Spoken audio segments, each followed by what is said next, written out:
Yo, what up, Poppy? Today we're gonna be ranking all the Call of Duty Black Ops games from worst to best, and that includes my boy Black Ops 1, Black Ops 2, and Black Ops 3. And we're gonna take a lot of things into account. We're gonna take a look at the campaign, the multiplayer, the zombies, the content value, the replayability. That's gonna be a big one. We're gonna take a look at something like how many memes that game created. That's gonna be a banger in itself. We're also gonna take a look at the dynamic elements that the game presented, the gun variety.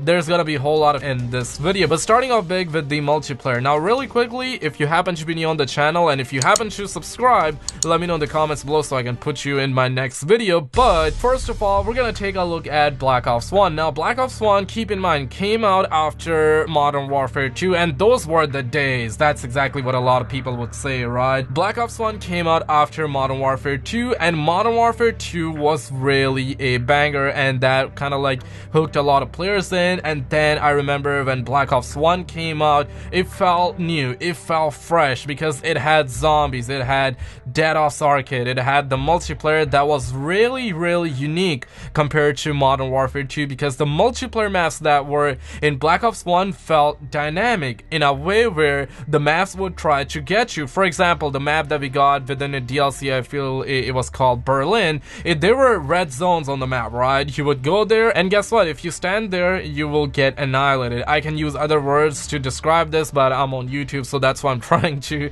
not use those words. But you get the point. You would get annihilated when you step on the red zones in the map like Berlin. There were other maps where you would launch the rocket, and there was this whole lot of dynamic element. The gun variety was really solid. We had guns like Commando, the Galil, and of course those are the guns that everyone fell in love with, let's be real. And later on we got Black Ops 2, and in my opinion, I would say Black Ops 2 was the best, hands down. That was like a solid banger. Black Ops 2 really evolved. We got modern day weapons, for example the MP7, PDW. I mean, all the guns were realistic in a way, but at the same time they were modified to appeal to gamers, and also some of the weapons names were a little bit different compared to the real life version. And the game was set in a modern day time, a little bit into the future. Of course 2025, we're not too far away, but at the same time the game was sort of like modern day but a little bit into the future, so we can have attachments like such. I forgot the name, but I will have a little bit of the gameplay on the screen for you guys, so you get what I'm saying here.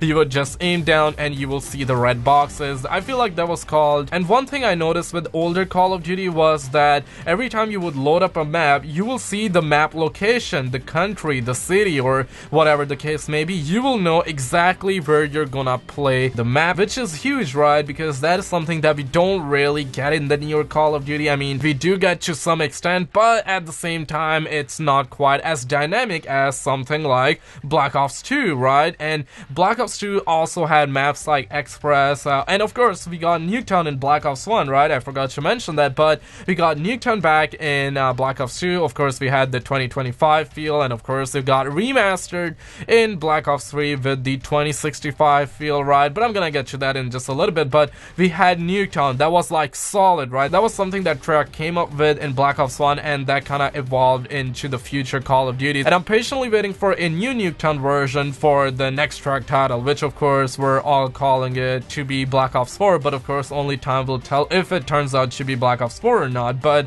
Black Ops 2 weapon variety was really good, like I said, and it felt really unique. And of course we had zombies, we had the campaign, and we also had something like Strike Force, which is not really talked about. And heck, I didn't even know that existed. I just found that out on the WikiLeaks that actually existed. I will have a picture, I will have a little bit of the gameplay on the screen just to kind of like show it to you. It was sort of like the campaign, I would say, was like Nightmares version, but there were no zombies in it. But now moving on to the Black Ops 3 side of things, we were really into the future. We had the exosuits, and a lot of people hate exosuits, but despite the fact, not many people complain in Black Ops 3 because the gameplay felt unique, the gameplay felt fresh, and on top the gameplay was addicting. A lot of people really enjoyed Black Ops 3 multiplayer, and even Black Ops 2 and Black Ops 1, like I said. I also want to quickly touch the fact that we had unique weapons in the whole Treyarch saga. For example, ballistic knife. We had the W machine. Cannot name some things here on YouTube, so my bad for that.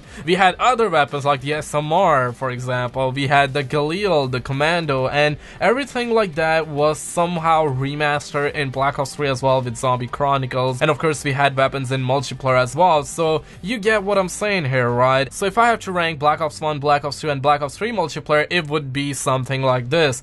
The worst would be Black Ops 1, and we all know it's not the worst. Of course, in the video we're kind of like using that pattern, but at the same time it's not the worst. Black Ops 1 was really good, okay? It's not the worst, but compared to something like Black Ops 3 and Black Ops 2, it would be slightly on the downside. So for the worst, we're gonna say Black Ops 1. For the middle part, we're gonna say Black Ops 3, because the content value was there, and Black Ops 2 will be the best because, hey, Black Ops 2 was really good. It felt like Black Ops 1, but at the same time it was really unique. It was boots on the ground, the content value was there, the maps were dynamic AF, we had the weapon variety that we could relate to, right? We also had the game that looked really good compared to Black Ops 1. And I really noticed that from Black Ops 1 to Black Ops 2 to Black Ops 3, Treyarch have really improved their graphics, they have improved the content they produce. And you look back to something like Advanced Warfare, Call of Duty Ghosts, or Modern Warfare 3,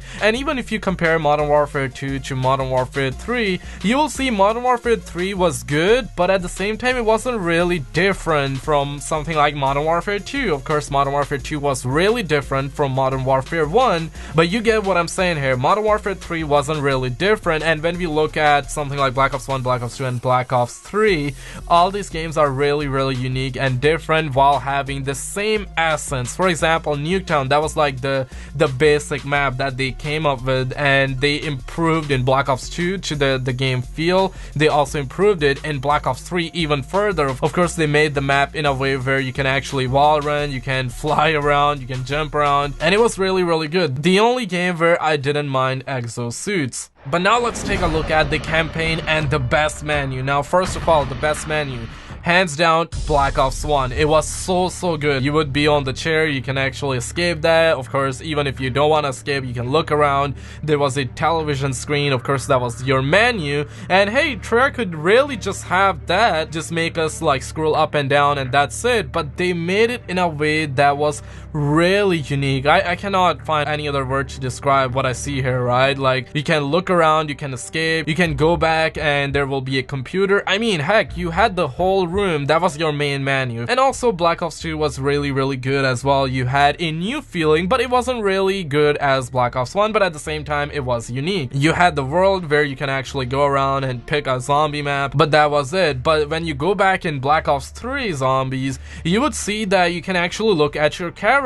You can do a 360, you can see your character is just cooking something up. You had the forest in the background that felt alive. Of course, there were zombies, the music was there, the atmosphere was really banging hard, and every time you would play, for example, you would play as Jessica, now you can actually inspect her and you can see she's cooking something, and then you will play another map and you will play with someone like Richtofen, and now you can go back and see Richtofen. Hey, Richtofen is cooking. So in a way, it felt new, it felt unique, and it didn't got stale because you didn't have the same person over and over. You had like different person and everything like that. And one thing I've discovered in the main menus for zombies and multiplayer from Treyarch is that they make their menu very simple, and they make it so you don't have to use a whole lot of brain cells in order to understand. But I would say in terms of best menu, Black Ops 1 hands down, and then it would be Black Ops 3, and then it would be Black Ops 2. Now in terms of campaign, all I'm gonna say is Black Ops 1 campaign would be hands down the best, because that is something I played, and I don't play campaigns that much. And originally I wasn't planning on to include the campaign in this video, but I was just like, hey, might as well just take 2 seconds to describe it, right? So Black Ops 1 campaign would be the best because I actually played it and I don't normally play. And then I would say Black Ops 2, I played a little bit of it, can't remember anything. And Black Ops 3 campaign, I actually watched a little bit of the gameplay, but I didn't play the campaign. And I can tell you this, the sound design in the Black Ops 3 campaign was really good in Black Ops 2 as well, and in Black Ops 1 as well. But I'm just gonna say Black Ops 1, then Black Ops 2, and then Black Ops 3, and that would be the worst campaign campaign on the list, but at the same time, you already know it's not the worst. But I want to know from you, would you say Black Ops 1 campaign would be the best, or Black Ops 2, or Black Ops 3? But now let's move on to the memes and zombie side of things. Now, first of all, let's just discuss a little bit about the content, the uniqueness, and everything like that. Now, Black Ops 1 came up with maps like Kino der Toten 5. That was really unique, and Kino der Toten happens to be my favorite map of all time, but that's just me. You can let me know your favorite map in the comments below as well. We had something like Ascension, Call of the Dead, we also had Shangri-La and Moon, and that was all in Black Ops 1. That was like 7 years ago, and that's huge, right? Then we got Black Ops 2, we got Transit, and of course a lot of content was cut from Transit, and I feel like if Transit happened in Black Ops 3, that would have been a map of maps. That's exactly where I'm gonna put it. But we got Transit in Black Ops 2, we got Nuketown Zombies, that was really good and unique, right? Then we got Dairas, we got Mob of the Dead, and hands down that is gonna be my second favorite map, although it's gonna be my first map. But I don't know why I picked Kino der Toten, because that was the first map I played, and the nostalgia plays a huge factor into that. Then we got Buried, that was really unique, although it's not my favorite map. But I gotta say, man, Jimmy Zielinski maps and Jason Blundell maps are hands down the best, right? I really want to see Jimmy Zielinski maps in the next Treyarch title as well, because prior to DLC 5 announcement, when I was actually banging out DLC 5 videos and theorizing, speculating, and